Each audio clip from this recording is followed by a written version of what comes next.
So first of all, I want to apologize to everyone that voted about me taking a break on Sunday. I'm recording this video on Sunday, but it's for good reason. I have a really important story that I want to share with you guys, and I'm going to try not to tear up in it because this touches my heart. So I was playing football, or getting ready to play my football game. I actually wound up not playing for a whole different subset of reasons, but my father called me while I was warming up and everything. And if you guys didn't know, I don't talk to my father at all. Me and my father are at odds. We really don't get along at all. It's just, you know, two different type of people. I'm high energy, he's low class, you know, it's just, we just don't mix really well. And he called me and he was like, hey son, I know that you don't celebrate Christmas, but I wanted to let you know that I love you. And I haven't been there for your entire life, but I want to be there now. And that's when it clicked on me that there are so many people out there in this world that don't have a family, or just can't be with their family, or just need someone to talk to. And I'm not trying to throw a sub in there, or trying to throw a promotional thing, but I'm serious, guys. I have some awesome people in my Discord.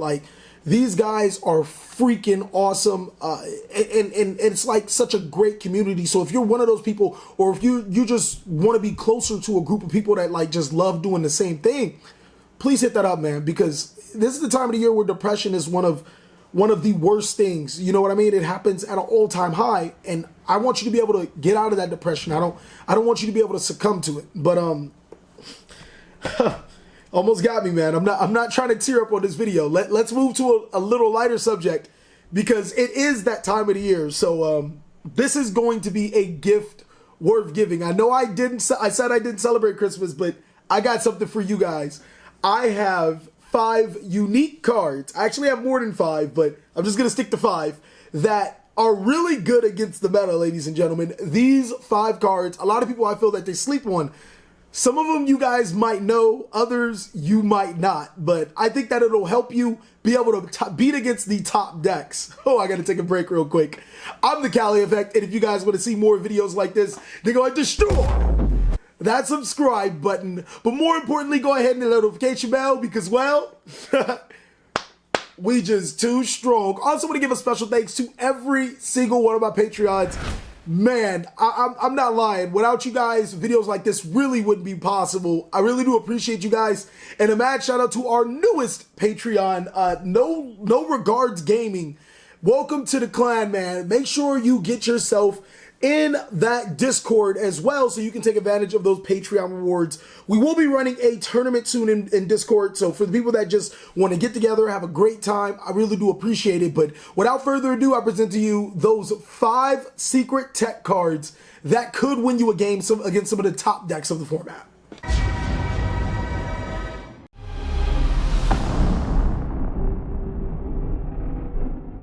Okay, guys, so I got myself together, and I'm going to start off with number 5. It's a really powerful card, and to be honest with you guys, it's been played in some of the top decks in this format, and I don't think people are taking a close enough eye to it. Artifact Lancia is really powerful, not only because of the obvious Thunder Dragon matchup, being able to activate it to prevent Thunder Dragon Colossuses from protecting themselves, and then follow up with a board wipe that's going to put you in a pretty good position. Also being able to use this ability preemptively to stop the summons of Blackluster Soldier, or even just use it against a card like Gold Sarcophagus to trade off and then prevent them from banishing cards to further the strategy.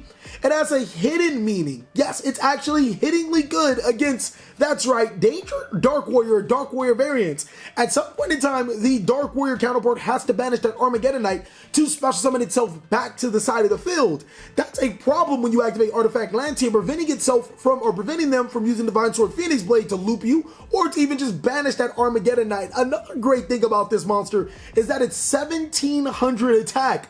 Neospatian Aqua Dolphin will have an incredibly hard time getting that Artifact Lancia out of your hand because of its high attack. Most hand traps are a lot weaker than Artifact Lancia, but this guy can survive even an E-Soul with the Dolphin, so it's pretty cool to see him being able to withstand that. The last and most important thing about this card is that it is an artifact sanctum target. You can actually spell summon this monster from your deck to your side of the field, so you can almost have 6 ways to bring this monster out, whether you go first and you open it, or you go second and you decide to play Sanctum Scythe with your opponent to prevent them from playing Yu-Gi-Oh! I think Artifact Lancia is extremely underrated, and you guys should be picking them up. They're relatively cheap. Sanctums are relatively cheap. Go ahead and give them a try.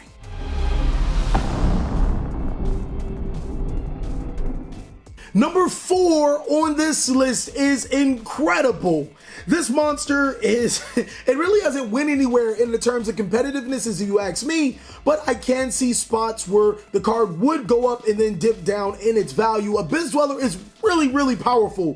Why? Because detaching 1 material once per turn to prevent your opponent from activating card effects in the graveyard seems to always have some type of value. In this particular format, it can prevent Thunder Dragon monsters from activating their effects when they're sent from the field to the graveyard. It can also prevent Pranked monsters from activating their effects because they activate and resolve in the graveyard.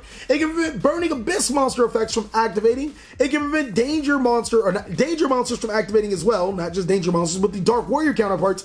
Abyss Dweller just feels like a card that should be in everybody's main deck. The only problem is that it is a rank 4, and level 4 monsters are hard to summon. Not really. Level 4 monsters are still some of the best monsters out right now, and you guys should definitely give Abyss Dweller a try. What's really good about Abyss Dweller is that it makes an entire deck viable again. Mermails are really powerful, but now that you combine that with one of their most lethal cards in their arsenal, making a 2200 attack Abyss Dweller, as well as giving all of their other monsters a huge boost, will pretty much give them the driver's seat to dominate or even be a little bit more playable in this format. I feel that Abyss Dweller is a very powerful card, very slept on, and a lot of people should be playing it more because it has just such great matchups against the top tier decks.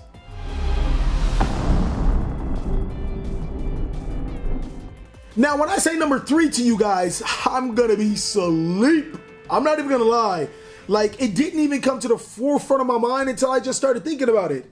This card actually lost popularity because there were summons going through cards, such as like polymerization to summon a monster. But nowadays, we don't necessarily use cards like that much. I mean, granted, we do have Monster Reborn, we have World Legacy Succession, we have polymerization, we have Thunder Dragon Fusion, but a lot of times Thunder Dragon Colossus and all those other cards, they come off through either a Link summon or they go into a Link summon to give us advantage. That's where Black Horn of Heaven actually comes up.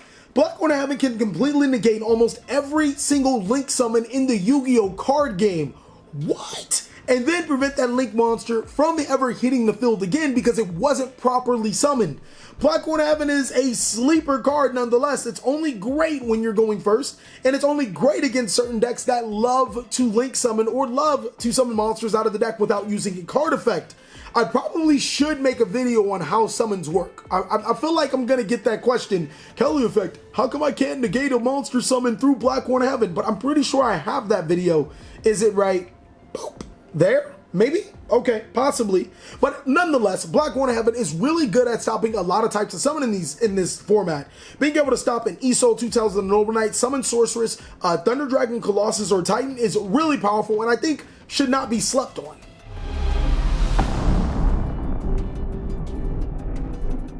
Number 2 on this list is a Draenor, ladies and gentlemen, and I'm talking about Draenor, like how I drain 3s all day, and it's not necessarily draining of the skill, it's not draining of the soul, it's draining of the mind. Mind Drain, yes, I just set you guys up for that pun, is one of the better trap cards of this format that no one plays. Its effect reads, activate by paying 1,000 life points. Monsters in the hand cannot be activated. Activated.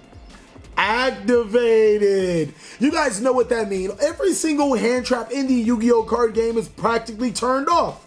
Except for Artifact Lancia that can summon itself to the side of the field and still get its effect, but that's not what I'm talking about. Or Ghost Ogre and Snow Rabbit, who can activate its effect on fill. But again, we're not going to talk about that here.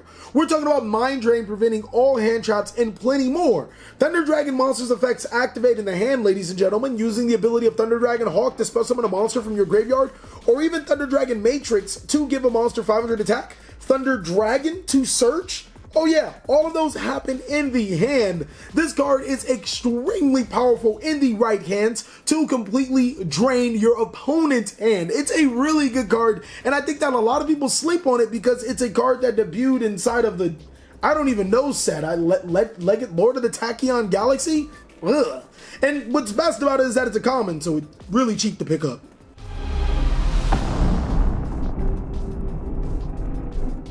Now, before I get into number 1 on this list, there are definitely some honorable mentions. I think Eradicator or Epidemic Virus is one of them. But even more importantly, I want you guys to list down below in the comment section, what do you think are some underrated tech cards that we could use? This is the gift that I feel should keep on giving. So ladies and gentlemen, hit up that comment section, hit up that Discord, let everybody know those super secret tech cards that could beat a certain strategy. Number 1 on this list was actually a very competitive card at one point in time. I want to say around 2014-ish, it was used to combat the Bujin strategy. And nowadays, it's similar to Mind Drain and Abyss Dweller all in one counter trap. I'm talking about Debunk. Now, Debunk isn't the fastest card in Yu-Gi-Oh history. It is a trap card, so preferably using it, you want to go first. But the ability to hit cards in the hand and also hit cards in the graveyard is really powerful at the cost of just activating this card. It can negate the activation of a card that activates in the hand or graveyard and banish it. Really good against not only hand traps, but monster effects that want to get their effects off. This card is really powerful, and I don't expect it to be seen in every single main board, but in the situation where you're going against a deck that plays a lot of hand traps, or a deck that you know wants to activate those cards in the graveyard, this card could be winning you some clutch plays. Thank you guys so much for watching another segment of the Cali Effect. I really hope you guys enjoyed this video, and seriously, if you guys haven't, contact your loved ones and let them know that you love them. Whether you guys are having an indifference right now, if you don't like them, it does not matter. Please, for me, let them know that you love them. You ain't got to say much else, bruh. I already know how you're feeling. Please like, comment, subscribe, but most of all, enjoy. I hope you guys are having a great day like I am.